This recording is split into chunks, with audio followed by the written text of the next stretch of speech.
Hello students, अपन halogen compounds की chemical property को लास्ट वीडियो में अपन ने देखा था, जिसमें अपन ने सबसे first substitution nucleophilic substitution reaction, then second elimination reaction and then third reaction with active metal अपन ने स्टडी किया था। अब अपन उसमें एक इंपॉर्टेंट नोट देखना है अपन को।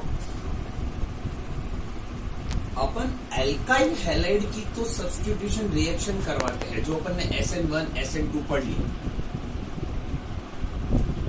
ये रिएक्शन पॉसिबल है। लेकिन ऐसा कहते हैं कि अगर यहां पर मैं एरोमेटिक रिंग लगा लूं, मीन्स मैं ये बताना चाह रहा हूं कि अगर रिएक्शन एरोमेटिक हैलाइड की न्यूक्लियोफिलिक सब्स्टिट्यूशन करवाना चाहे, न्यूक्लियोफिलिक सब्स्टिट्यूशन, तो ये एरोमेटिक हैलाइड क्या होता है, लेस रिएक्टिव होता है।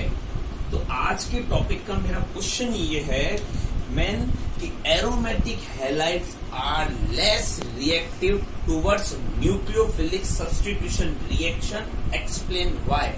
एलिफेटिक हैलाइड ये रिएक्शन इजीली दे देते हैं, लेकिन aromatic halide nucleophilic substitution reaction को आसानी से नहीं देते हैं। तो इसके पीछे का रीजन क्या है उसको अपन देखते हैं। तो अपना मेन टॉपिक है कि aromatic halide are less reactive towards nucleophilic substitution reaction. Aromatic halides are less reactive towards SN reaction। SN reaction के लिए लेस रिएक्टिव क्यों होते हैं, तो उसका जो रीजन है, उसके रीजन कौन कौन से है, उसमें नंबर फर्स्ट रीजन क्या है, रेजोनेंस। अब देखो, ये एक एरोमेटिक हैलाइड है, We have already learned in 11th class। ये एक एरोमेटिक हैलाइड है, सपोज किया क्लोरोबेंजीन। इस क्लोरोबेंजीन में लॉन पेयर और डबल बॉन्ड दोनों एक दूसरे के अल्टरनेट कॉन्जुगेशन में है, तो इसलिए ये लॉन पेयर यहां चला जाता है और ये यहां शिफ्ट हो जाता है पाई बॉन्ड। तो इस समय स्ट्रक्चर क्या बनना शुरू हो जाता है, यहाँ पे नेगेटिव चार्ज आ जाएगा, क्लोरीन गेट्स पॉजिटिव चार्ज, और यहाँ पर ये बॉन्ड शिफ्टिंग स्टार्ट हो जाएगी। अब आगे इसका रेजोनेंस चलता रहेगा। रेजोनेंस में फर्दर क्या होगा, ये यहां आ जाएगा, ये बॉन्ड यहां शिफ्ट हो जाएगा,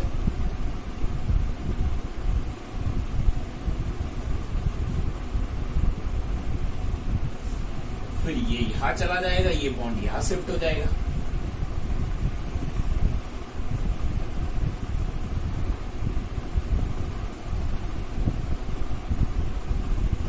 और फाइनली वापस ओरिजिनल स्टेज आ जाएगी, जिसमें ये यहाँ और ये यहाँ, ये रेजोनेंस अपन ने 11 में प्लस आर और माइनस आर इफेक्ट में रीड किया हुआ है। तो फर्स्ट लॉजिक इसका क्या है, अपना मेन क्वेश्चन क्या था, देखो वापस बताता हूं कि जो ये एरोमेटिक हैलाइड है वो न्यूक्लियोफिलिक सब्स्टिट्यूशन रिएक्शन के लिए लेस रिएक्टिव होता है। इस एक्स का न्यूक्लियोफाइल से सब्स्टिट्यूशन रिप्लेसमेंट आसानी से नहीं होता है। तो उसका लॉजिक क्या है, तो उसका फर्स्ट रीजन है रेजोनेंस के कारण। तो अब आपको यहाँ पे दिखाई दे रहा है क्लियरली कि due to the resonance CNX, X है क्लोरीन है, CNX bond gets partially double bond character. यहाँ पर C और X बॉन्ड के बीच में कार्बन और क्लोरीन हेलोजन एटम है, इनके बीच में पार्शियली कौन सा कैरेक्टर आ जाता है, डबल बॉन्ड कैरेक्टर आ जाता है। Due to the resonance CX bond get partially double bond character, so it is less reactive towards nucleophilic substitution reaction compare to aliphatic halide. क्योंकि एलिफेटिक हैलाइड में सिंगल बॉन्ड ही होता है, आसानी से ब्रेक हो जाता है, और यहाँ पर रेजोनेंस के कारण डबल बॉन्ड आ जाने के कारण इसको ब्रेक करना मुश्किल होता है, और ब्रेक करना मुश्किल होता है तो आसानी से न्यूक्लियोफिलिक सब्स्टिट्यूशन रिएक्शन देता नहीं है। ये इसका फर्स्ट रीजन है, clear, due to the resonance. Second reason इसका क्या है, क्वेश्चन ऐसे भी पूछा जा सकता है, draw the resonating structure of chlorobenzene. तो अगर आप क्लोरोबेंजीन का रेजोनेटिंग स्ट्रक्चर बनाओ तो इसमें आप देखोगे कि इलेक्ट्रॉन डेंसिटी कौन कौन सी पोजीशन पे मूव कर रही है, ऑर्थो, पैरा और ऑर्थो। इसका मतलब क्लोरोबेंजीन जब कभी भी कोई रिएक्शन आगे देगा तो उस समय वो इलेक्ट्रोफिलिक सब्स्टिट्यूशन रिएक्शन अगर कोई गिवन करेगा तो वो आगे कौन सी देगा, ऑर्थो और पैरा प्रोडक्ट ही देगा, क्योंकि नेगेटिव चार्ज कहां पर आ रहा है, ऑर्थो पर आ रहा है और पैरा पर आ रहा है। ये रिएक्शन अपन आगे और वापस देखेंगे। तो लेस रिएक्टिव का फर्स्ट रीजन आ गया रेजोनेंस। सेकंड जो रीजन है इसका वो ये है कि इसमें आप क्लियर देखोगे कि एक एलिफैटिक हैलाइड है और एक एरोमेटिक हैलाइड है।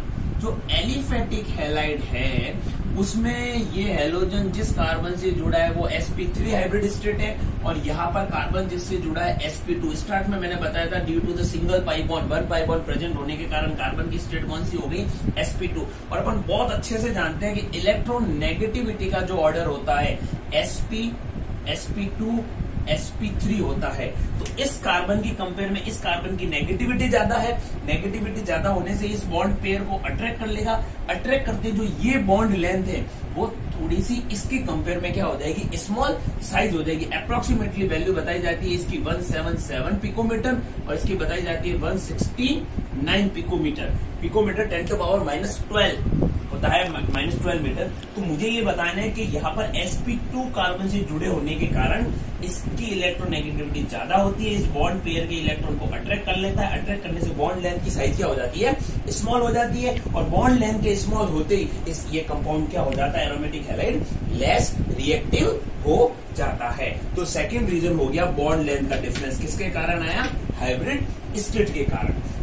और इसका थर्ड रीजन अगर अपन एक्सप्लेन करने जाए तो उसका थर्ड रीजन होता है अनस्टेबिलिटी ऑफ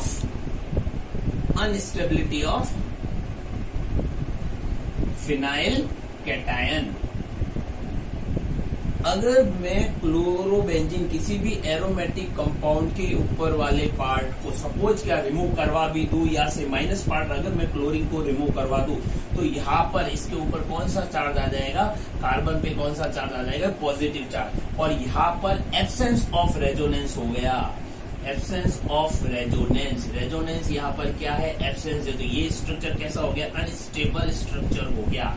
इस अनस्टेबल स्ट्रक्चर होने के कारण रिएक्शन इस डायरेक्शन में मूव नहीं करेगी। अगर इस बॉन्ड को मैं ब्रेक करवा भी देता हूँ, सपोज का बॉन्ड ब्रेक हो जाता है तो जो कंपाउंड बनता है फिनाइल कैटायन, ये फिनाइल कैटायन हाईली क्या हो जाता है, अनस्टेबल हो जाता है, क्योंकि इसमें रेजोनेंस क्या होता है, एब्सेंट होता है। तो इसलिए क्वेश्चन पूरा आता है कि एरोमेटिक हैलाइड लेस रिएक्टिव क्यों होते हैं। तो रीजन 3 एक्सप्लेन करने, due to the resonance first वाला रीजन जिसमें कार्बन और एक्स बॉन्ड क्या हो जाएगा, पार्शियली डबल बॉन्ड कैरेक्टर आ जाने से लेस रिएक्टिव हो जाता है। सेकंड है एरोमेटिक हैलाइड में जो हेलोजन एटम्स है वो sp2 हाइब्रिड कार्बन स्टेट से जुड़ा होता है जिसकी बॉन्ड लेंथ स्मॉल हो जाती है और स्मॉल हो जाने से वो लेस रिएक्टिव होता है। और थर्ड रीजन है कि अगर मैं इसको रिमूव करवा भी दूं तो कार्बन इस फिनाइल कैटायन पे जो चार्ज आ जाता है, जो फिनाइल कैटायन बनता है, ये रेजोनेंस एब्सेंस होने के कारण क्या होता है, अनस्टेबल होता है। अब अपन देखते हैं इसकी कुछ प्रॉपर्टी। ये तो क्लियर हो गया कि लेस रिएक्टिव होता है, लेकिन दुनिया में ऐसा तो नहीं कि कोई रिएक्शन होती ही नहीं है। सपोज किया मैं एक एग्जांपल लेता हूं, जैसे मैंने लिया क्लोरोबेंजीन। तो इस क्लोरोबेंजीन को अगर मैं 623 केल्विन टेम्परेचर गिवन कर दो तो इतने टेम्परेचर पर तो इस क्लोरीन को सब्स्टिट्यूशन रिएक्शन देनी ही होती है। फर्स्ट स्टेप में क्या होता है कि ClH के साथ में रिमूव हो जाता है, बाहर क्या चला गया, HCl, और ऊपर क्या आ गया, ONA। इसको क्या बोलते हैं, ये है फिनॉक्साइड आयन और ये सोडियम। तो नाम क्या हो गया, सोडियम फिनॉक्साइड। सोडियम फिनॉक्साइड ये बन जाता है। तो 623 केल्विन पे Cl हट के ऊपर ONA आ गया, सोडियम फिनॉक्साइड बन गया। और इसकी अगर आगे HCl से रिएक्शन करवा दूं, एसिडिक कंडीशन लगा दूं, HCl से रिएक्शन करवा दूं तो NaCl रिमूव हो जाएगा और O के साथ में क्या आ जाएगा, H आ जाएगा। इसका मतलब इस कंडीशन पे अगर मैं रिएक्शन करवाऊं तो क्लोरीन रिप्लेस हो गया और उसकी जगह OH आ गया। न्यूक्लियोफिलिक सब्स्टिट्यूशन रिएक्शन हो गई, लेकिन अपन को स्पेशल कंडीशन लगानी पड़ी 623 केल्विन टेम्परेचर, तब जाकर के एरोमेटिक कंपाउंड्स में, एरोमेटिक हैलाइड में न्यूक्लियोफिलिक सब्स्टिट्यूशन रिएक्शन कंप्लीट हो जाती है। अब अपन को क्या करना है कि अगर इस रिएक्शन को आसान करवाना है कि रिएक्शन ये क्लोरीन आसानी से रिमूव हो जाए है। हालांकि अपन ने देखा है कि एरोमेटिक हैलाइड लेस रिएक्टिव है, बट इतने टेम्परेचर पे ये रिएक्शन पॉसिबल हो जाती है। तो अब क्या करना है कि इसको आसानी से, to complete the above reaction easily, इस रिएक्शन को इजीली कंप्लीट करवाने के लिए अपन क्या करते हैं, ऐसा कहते हैं कि अगर at ortho and para position, ortho and para position, at ortho and para position electron withdrawing group like NO2, CN etc. अगर ऑर्थो और पैरा पोजीशन पे इस कंपाउंड्स की अगर एरोमेटिक ये जो हाइलाइट है इसके ऑर्थो और पैरा पोजीशन पे इलेक्ट्रॉन विड्रॉइंग ग्रुप, इलेक्ट्रॉन खींचने वाले ग्रुप जोड़ दिए जाए तो जैसे ये रिएक्शन आसानी से कंप्लीट हो सकती है। कैसे कंप्लीट हो सकती है आसानी से ये रिएक्शन? देखो, अगर मैंने इसके पैरा पोजीशन पे NO2 लगा दिया तो पैरा पोजीशन पे NO2 आते ही अब रिएक्शन में अपन ने वो स्टेप फॉलो किए थे, NaOH किया था और सेकेंड स्टेप में HCl लगाया था। लेकिन ये रिएक्शन पहले 623 केल्विन पर हो रही थी और अब 443 केल्विन टेम्परेचर पर होनी स्टार्ट हो गई। क्यों? क्योंकि ये जैसे ही अपने इलेक्ट्रॉन अंदर देगा वो इलेक्ट्रॉन जो घूमते हुए यहाँ आएंगे, अभी अपन ने रेजोनेटिंग स्ट्रक्चर बनाया था, कौन को स्टेबिलिटी किससे मिल जाएगी? NO2 इलेक्ट्रॉन को विड्रॉ कर लेगा और जैसे NO2 फास्ट इलेक्ट्रॉन खींचेगा क्लोरीन वहां से फास्ट क्या हो जाएगा? रिमूव हो जाएगा। क्लोरीन जैसे ही यहाँ से रिमूव होगा और ये इलेक्ट्रॉन राउंड करते हुए जब अंदर आ जाएंगे तो इस समय सिर्फ ये देखना है कि अगर इसकी ऑर्थो एंड पैरा पोजीशन पे अगर कोई इलेक्ट्रॉन विड्रॉइंग ग्रुप जुड़ा हुआ है और उस इलेक्ट्रॉन विड्रॉइंग ग्रुप के जुड़े होने के कारण ये रिएक्शन आसानी से कंप्लीट हो सकती है। अब कैसे? ये तो ऑर्थो पर ये रिएक्शन हो गई, वही सेम स्टेप हो जाएगा, Cl हटकर के ऊपर क्या आ जाएगा? OH आ जाएगा।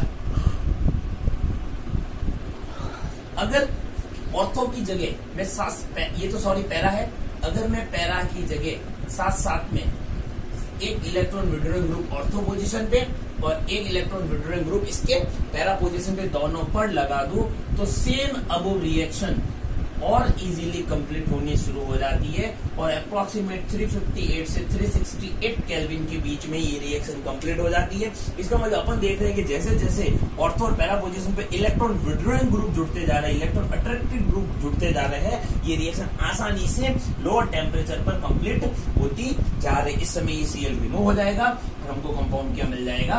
यहाँ पे Cl हट जाएगा, OH आ जाएगा और ये रिएक्शन हो जाएगी। तो मेरा कहने का मतलब ये है कि अगर एरोमेटिक हैलाइड है उसके ऑर्थो पैरा पोजीशन पे इलेक्ट्रॉन विड्रॉइंग ग्रुप जोड़ दिया जाए तो रिएक्शन न्यूक्लियोफिलिक सब्स्टिट्यूशन रिएक्शन आसानी से हो सकता है। और अगर देखें कि एक पोजीशन और अभी खाली पड़ी है, अगर सेम इसी रिएक्शन में अगर ऐसा करें कि इस हेलोजन कंपाउंड के ortho position, both ortho position NO2 और पैरा पोजीशन, इन तीनों पोजीशन को ब्लॉक कर दिया जाए, तीनों पोजीशन पे NO2 group electron withdrawing group लगा दिया जाए तो इस समय ये रिएक्शन नॉर्मली रूम टेम्परेचर पे हल्का सा बार्न करने पर, हल्का सा गर्म करने पर ही ये रिएक्शन आसानी से रूम टेम्परेचर पे, और इन सारी कंडीशन की जरूरत नहीं होती है, केवल नॉर्मल वाटर के साथ ही HCl रिमूव हो जाता है और OH ऊपर आ जाता है।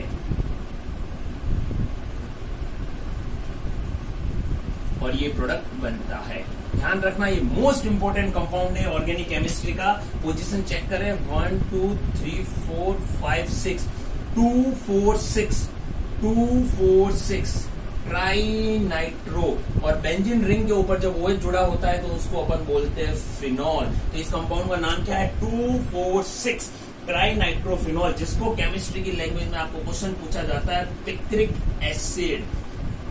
एसिड क्वेश्चन पूछा जाता है फिनॉल वाले चैप्टर में कि फिनॉल के नाइट्रोजन से बनने वाला कंपाउंड। तो फिनॉल की 246 ट्राई नाइट्रोफिनॉल जो कंपाउंड बनता है उसका नाम क्या होता है? पिक्रिक एसिड होता है। आज का टॉपिक में ये था कि एरोमेटिक हैलाइड लेस रिएक्टिव होते हैं, लेकिन यदि उस रिएक्शन को आसानी से करवाना है तो एरोमेटिक हैलाइड की ऑर्थो एंड पैरा पोजीशन पे अगर इलेक्ट्रॉन विड्रॉइंग ग्रुप जोड़ दिया जाए तो वो रिएक्शन न्यूक्लियोफिलिक सब्स्टिट्यूशन रिएक्शन आसानी से कंप्लीट हो सकती है। क्लियर? ये टॉपिक अच्छे से रीड कर लेंगे। Thank you.